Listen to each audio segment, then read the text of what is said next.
Richard Wilford. On BBC WM 95.6. Radio for the West Midlands. Still to come this Wednesday afternoon, we talk to actor Jason Isaacs about his new role in the Armando Iannucci film Death of Stalin, which is out on Friday. Now, this next gentleman is always a welcome guest for me because he is, I think, one of the most inspirational artists that we have in the West Midlands. His name is Muhammad Ali. He's been very well known over the years as Aerosol Ali for his live art performances. And right now, he's the curator of a very special exhibition at Birmingham Museum and Art Gallery. It's called Knights of the Raj, and it tells the story of the role that the Bangladeshi community have played with the curry restaurants around Birmingham and the West Midlands. It's an extraordinary exhibition, and Muhammad Ali joins us to talk about it today. Good afternoon to you. Good afternoon, Richard. Great to be here. You've devoted a couple of years of your life to this, haven't you? Yeah, pretty much. Yeah. My career as an artist, I've kind of all the murals I paint. That's great, but I've put my heart and soul into this because it's personal to me. This was really serious for me.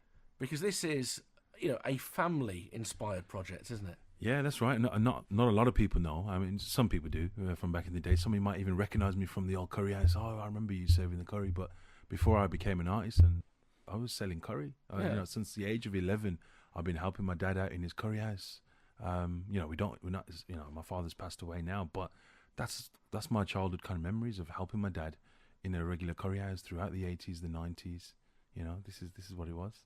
And the majority of what we would consider Indian restaurants around Birmingham are Bangladeshi in their background, aren't they? Well, that's right. I mean, that's kind of one of the reasons for this exhibition because, all my life, everyone sees Indian restaurants, but 85% of Indian restaurants, not just in Birmingham, but across the country, are actually Bangladeshi owned.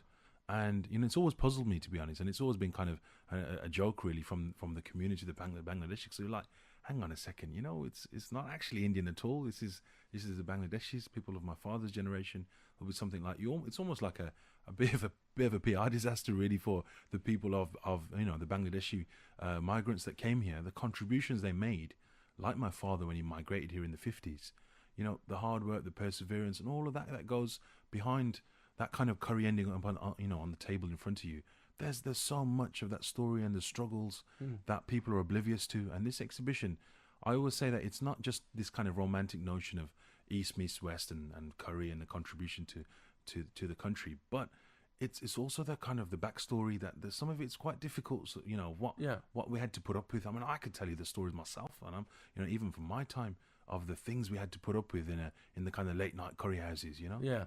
Oh, yeah, when people had come after a few pints, because beer and curry, they do go together quite well, if I'm truthful, but not always in terms of politeness and the type of behaviour. Yeah, we've had to put up with a lot of stuff in the past. You've had to kind of take the rough with the smooth, really. I mean, it was great, don't get me wrong. I learned, if I'm honest, even the essential life skills that I have today, being able to just speak and engage in society, I get it from the curry house, so I got a lot out of working in that trade. But as I said, there is a slightly kind of, the side that isn't so pleasant as well. But you know what? That's also part of the story that has been told in this exhibition. Yeah, and I've seen, I'm dying to come down, I've seen the footage of the exhibition inside, and I've seen some of the booths that are from some of the early restaurants, the sort of style that they used to have with the classic Indian restaurant wallpaper, and the pictures, and you've got a little kitchen as well with a lot of the ingredients set up, but there's a lot of storytelling as well around the exhibition, isn't there? That's right, yeah. I mean, the decor, we've got these kind of exploded kind of views, if you like, of these booths that we've literally pulled apart from these restaurants. Yeah. There's a kitchen that we literally almost transported into the museum, and the reason for that is this kind of decor. I mean, let's face it, the decor of a lot of these restaurants, this kind of contemporary, nice, kind of modern. It kind of, I crave the old style. You want that kind of flock wallpaper, and you see these kind of brightly lit Indian restaurants. You're like, it's not what we remember it as. It's something's missing from it. Almost like there's no soul in them, if I'm honest. Yeah. But yeah, as I said, it's a mixture of kind of immersive environments, but also, there's booths and augmented reality, even where you use your phone to unlock like some of the stories you hear, because some of these stories. I've captured. I've travelled the country. Literally, people who you're hearing about an old gaffer, you know, who's in his 80s, who's moved on from Birmingham. I've gone down to see him and trying to capture his story because no one's captured this. That's the insane thing, that none of this content was even in the city's archives.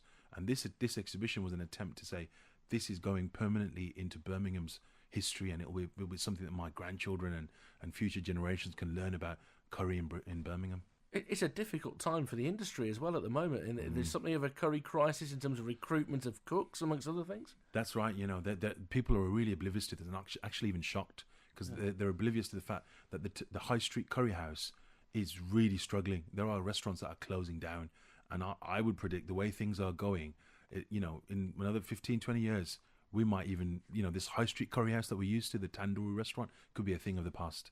Right. And that's why this is essential at this time to, at the very least, capture the stories of those people, so it isn't just this forgotten period that just went into, you know, just erased from, you know, out of existence. Rather, we capture it, hopefully reinvigorate it with something that, you know, people will, now when you have your curry, I'm hoping this exhibition will give you an insight. When you're eating that curry, you know about the backstory behind, you know, how that dish got in front of you. Yeah, and the exhibition runs right through till January the 7th, so there's plenty of time to get down to the Birmingham Museum and Art Gallery in Chamberlain Square. You say that your artistic career has been on hold a little bit.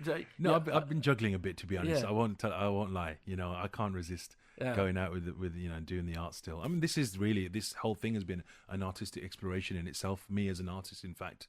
So, you know, this 2 years of work, you know, there's me as an artist in there when I've tried to recreate this exhibition. So, you know, but I'm still going out and doing my thing. So what's next? What's next? Immediately, or for this exhibition? No, for you. I mean, because I've seen your performances in the past. They are extraordinary. Some of the, you know, you and an aerosol can have an incredible harmony in terms of live performance as well. Knowing you'll have something big up your sleeve. Yeah. Well, let's put it this way. This Nights of the Raj, this whole exhibition is going to really amalgamate and come, and me and my own artistic exploration through the spray paint and the visuals that I create. There's something really exciting I'm working on, which is potentially this exhibition.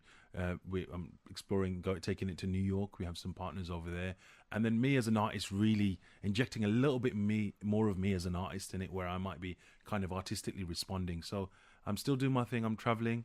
I've got murals painting in different parts of the world, which is always exciting, you know. But really, this for me is a personal passion, and it's about Birmingham, and for me, that's why I'm so passionate about this, because, you know, I was born and raised here, and, you know, I like contributing to the city that made me, really. It was nice you got a bit of a celebrity pat on the back the other week, because I know Phil Jupitus, the comedian, was in Birmingham and popped into your exhibition and started tweeting about it as well. That's right, yeah, I was surprised as well, actually. He had a picture of him in the museum, and I was like, everyone was messaging me saying, oh my God, you know, have you seen who's come by, you know? So, yeah, I think there's a massive interest from around the country. People have been travelling. So I'd say to any Brummie in the city, you know, this is something that is our story. It isn't just for the restaurant trade or the Bangladeshi community. This is it, and it's been refreshing to see that people of all walks of life come in to see this exhibition, because curry, I'd say, is something that unites us, right?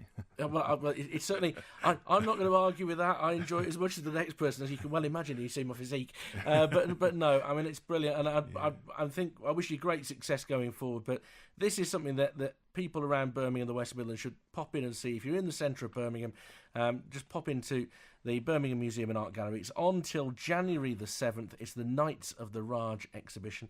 And Muhammad Ali, thank you so much for popping in and joining us today.